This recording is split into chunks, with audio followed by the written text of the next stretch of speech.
Donc je m'appelle François de Saint-Georges, je suis, comment je me qualifierais, ouais,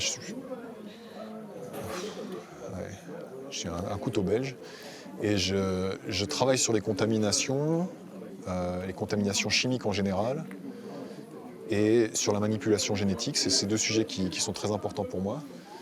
Et donc il y a ce film sur les pesticides et puis je prépare quelque chose qui est plus de l'ordre de l'installation sur cette question de contamination.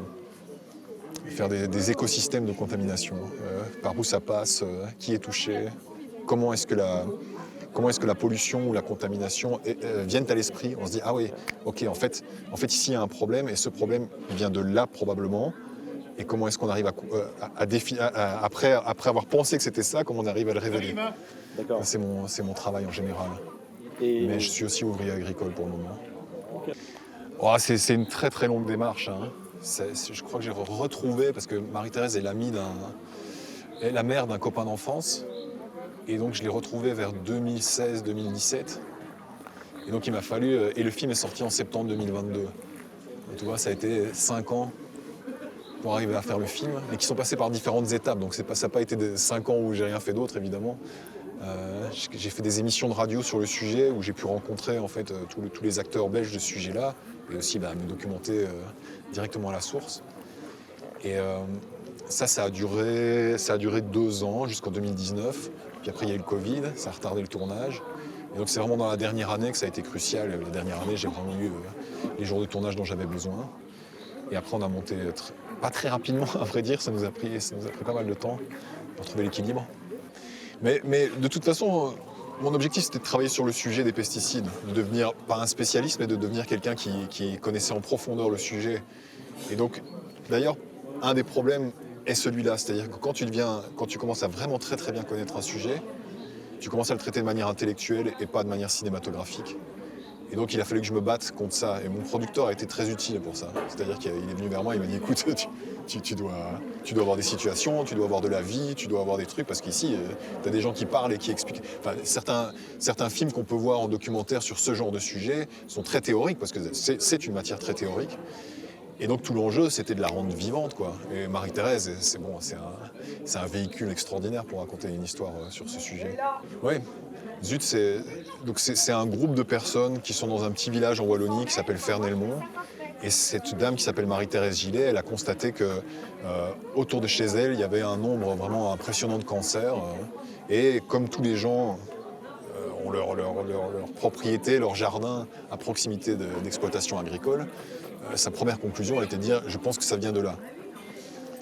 Et elle a fait toutes des démarches pour voir si c'était juste, tout simplement. Et en fait, elle a été rejointe très rapidement par des scientifiques, par des personnes qui cherchaient une vérité à ce sujet-là. Et ça a été étouffé. C'est-à-dire qu'on a fait, premièrement, une étude qui n'en était pas une, et deuxièmement, une étude on a proposé une étude qui n'est jamais arrivée. Donc ce sont été les deux manières d'essayer d'esquiver ce problème de santé publique, d'après moi. Comme je t'ai dit, Marie-Thérèse, c'est la maman on est très proches, quoi, on se connaît très bien. Et elle n'a absolument, c'est très amusant parce qu'elle a absolument aucun problème avec la caméra ou avec le micro ou quoi. Pour elle, ça ne change absolument rien. Et donc elle a une facilité très importante. La seule fois où il y a eu un problème, c'était des questions en fait de production, c'est-à-dire mon producteur avait besoin qu'on fasse un trailer. Du coup, j'avais besoin de la filmer, mais c'était pas le bon moment pour moi ni pour elle. On était stressés, Covid, et ça a failli, et ça a mis le film en grande fragilité parce que quand on a fait ce tournage qui était tendu, qui était dans de mauvaises conditions, après elle m'a dit mais écoute, si c'est comme ça ton film, je vais pas le faire, quoi. Et j'ai dit mais non, les circonstances ont fait que, mais c'est resté. Donc tout au long du tournage, après il a fallu que je gère cette chose qui était restée alors qu'on est très amis, quoi, très très proches.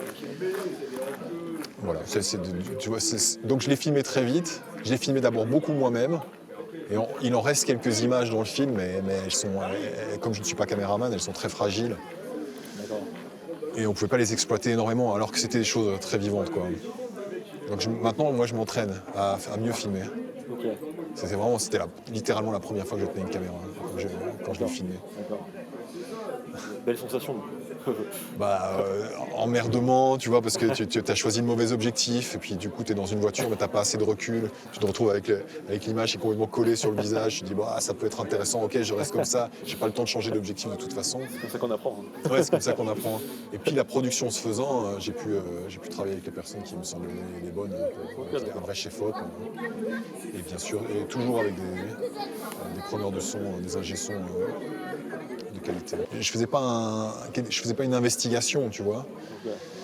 Et donc, je voulais pas me poser dans cette situation où tout d'un coup on allait au combat. C'était pas mon but. Juste après, il y a eu des critiques et donc c'était bon signe, ça voulait dire que le film était réussi parce qu'il y avait des critiques qui venaient du lobby des pesticides en Belgique et aussi d'un journal qui soutient ce lobby. Et j'ai eu deux critiques très virulentes et même calomniatoires, quoi, c'est-à-dire fausses. Ok. Et je trouvais ça intéressant. Je me suis dit, ok, le film est bien. Que je penserais que ça aurait un impact. Pour moi, c'est évident que ça a un impact. Pourquoi ? Parce que ça transforme déjà les personnes qui le font. Et déjà, il y a un impact.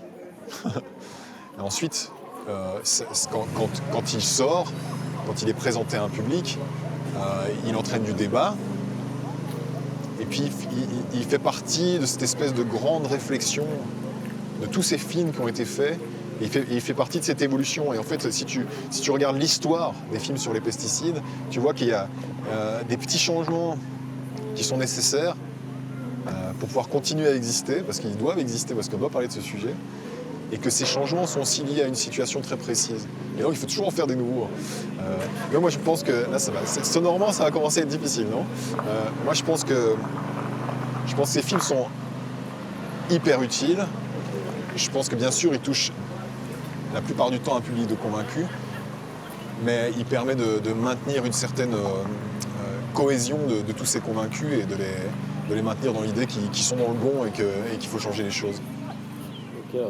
C'est impossible de répondre à cette question, mais ce que je peux dire, c'est qu'il ne faut pas prendre cette agricultrice et son usage de glyphosate, il ne faut pas le prendre de manière individuelle. Il faut voir ce qu'est le glyphosate en tant que produit dans le monde entier. Et donc elle participe de ça. C'est-à-dire que même en mettant très peu, elle participe de ce business. Et ce business est vraiment la pire catastrophe qui puisse exister, quoi. C'est-à-dire que le glyphosate est un perturbateur endocrinien, c'est un cancérigène probable. Il est partout. On le trouve partout sur la planète. Et il a été utilisé pas du tout dans les usages qui étaient prévus au départ. Il est utilisé en quantité phénoménale. Et il a enrichi cette industrie qui à mon avis, ne devrait pas gagner son argent de cette manière et qui a continué à empêcher que la vérité émerge sur ce sujet du glyphosate. Donc je pense pas que c'est une bonne chose que Anne utilise ces produits. Je suis content qu'elle fasse des démarches pour en utiliser moins, c'est toujours ça de gagner. Ok. Mais c'est une erreur de penser que... Pardon, c'est un peu long. Mais ok. Donc je pense que c'est une erreur de se dire que parce qu'elle en utilise moins, ce n'est plus un problème. Non. Par exemple, les néonicotinoïdes, je fais très court, les néonicotinoïdes, on en utilise très peu. Et ce très peu est vraiment catastrophiquement plus dangereux que beaucoup d'autres. Même en utilisant très très peu de quantité de ces produits qui sont les néonicotinoïdes, en fait, c'est catastrophique. C'est-à-dire il en faut si peu pour avoir une action délétère, une action toxique, qu'il faut les arrêter immédiatement. Et les glyphosates, il en faut beaucoup. Le problème qui est là, c'est que tu ne sais pas ce que tu as dans le corps, tu ne peux pas le savoir. Et c'est, comme il est dit dans le film, c'est une colonisation invisible. Mais c'est une colonisation. Et c'est une colonisation qui est faite par l'industrie.